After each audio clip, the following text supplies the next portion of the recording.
This is the atomic bomb that fell on Hiroshima. This changed the world forever. This is a once-in-a-lifetime event, something which turned people's lives completely upside down. Yes, for anybody that was in the vicinity of one of these nuclear bombs being dropped in Japan, pretty horrifying times. But for one man, this wasn't just a one-off affair, because he was present for both nuclear bombs that were dropped on Japan during the Second World War. There's a phrase about being in the wrong place at the wrong time, but this takes it to a whole new level. This man is called Tsutomu Yagamichi, a 29-year-old naval engineer who was on a 3-month-long business trip to Hiroshima with his employer, Mitsubishi Heavy Industries, who, on the 6th of August 1945, went to work like he normally did. However, on this day he saw a large B-29 bomber fly overhead. Whilst this is not anything completely out of the ordinary given that this was the Second World War and all, this was an American bomber. An object dropped out of this bomber with small parachutes attached to it, and then let out a blinding flash of light.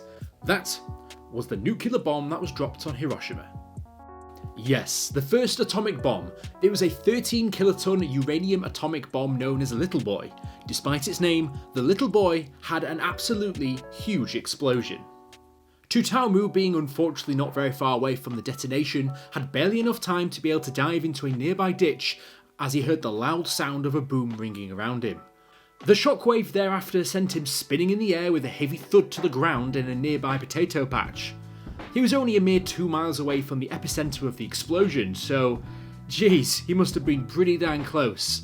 Let's just hope those potatoes cushioned his fall. He reported to the press at the time that what he saw was what appeared to be a large magnesium light and explosion, before he understandably passed out. When he opened his eyes, he couldn't really see much in front of him.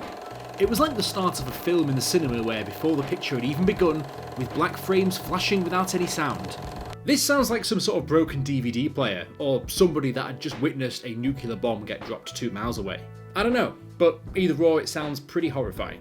The atomic blast had picked up enough dust and debris to nearly blot out the morning sun, hence the whole not being able to see anything thing. When he awoke, Tsutomu was surrounded by falling ash and the sight of a huge mushroom cloud ahead of him. What he did find, however, was his fellow co-workers at the Mitsubishi shipyard he worked at, who managed to make their way to an air raid shelter overnight. The morning after, they would traverse their way over to a local train station to see if they could get out of the city, and to do so they had to traverse this hellish landscape.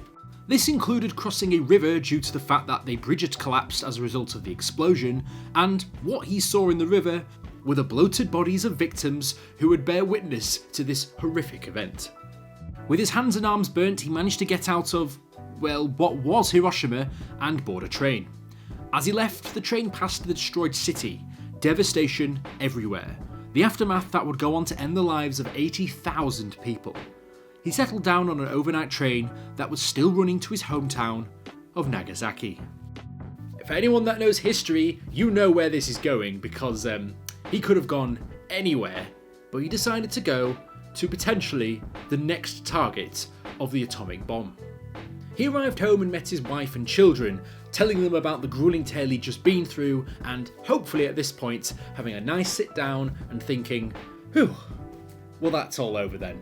But not quite. I mean, surviving one lifetime event is enough for anybody. It's not like the same thing's going to happen a week later, is it? When he did receive medical treatment, he went to work the next day at Mitsubishi's Nagasaki office and landed himself in a meeting with the company director who wanted a full report on what happened. So, as he was recounting the events of Hiroshima and the devastations that the bomb caused, at this exact same time, a second bomb had been dropped on Nagasaki, the very town that Tsutomu was now in. This was Fat Man, the codename for this second atomic bomb dropped by the United States on Nagasaki, and unfortunately for our man, he was in the wrong place at the wrong time. Again. This time, Tsutomu was just 3 kilometers away from ground zero, but somehow managed to survive the explosion, also with his wife and son. This man is an absolute unit. Unlucky, or by some measure, if you manage to survive 2 atomic bombs, but I'll let you be the judge of that. This story is incredible, and it should be noted that whilst he is only the official person to have ever been witness to both nuclear bombs, it's unlikely that he was the only one.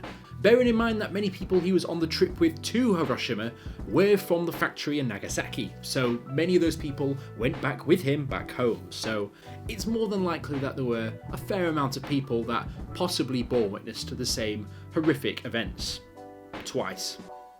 Of course, with how devastating these bombs were, many of course did not, and whilst it's difficult to pin down a precise number, it is believed a couple of hundred people may have been present for both atomic bombs, but somehow survived in any event. What's so strange about this whole thing is that he was in relatively good health for most of his life. Having only suffered loss of hearing in his left ear and having his gallbladder removed, he seemed fine for the longest time. He died aged 93 in January 2010, so despite having lived through hell, he managed to live a long and fulfilling life. So, like I said, does this make him the unluckiest man alive, or the luckiest man alive? I'll let you be the judge of that. If you guys like that video, here's another one just like it. I'll see you guys in the next video. Fantastic.